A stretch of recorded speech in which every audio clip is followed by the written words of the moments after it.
સુરતના મોટા વરાછા વિસ્તારમાં આવેલ શિવધારા ચોક ખાતે સ્થાનિકો દ્વારા વિરોધ નોંધાવાયો।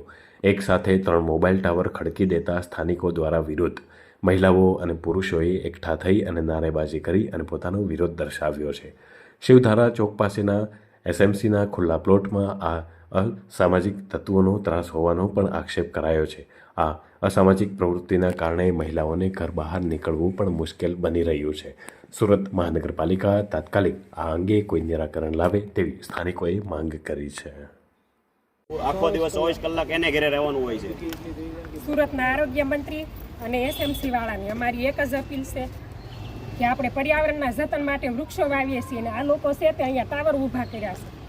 તમે જોઈ શકો છો એ કેટલું નુકસાન પહોંચાડી શકે છે અને તમે જોવો છો આ કેટલી ઝૂંપડપટ્ટી અને ગંદકીવાળો ઊભો કરી દીધો છે।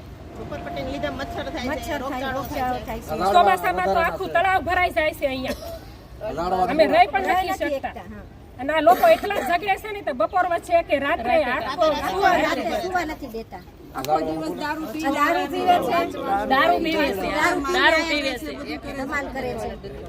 આ બાળકોને રેડિયેશન કેટલું નડે એમ।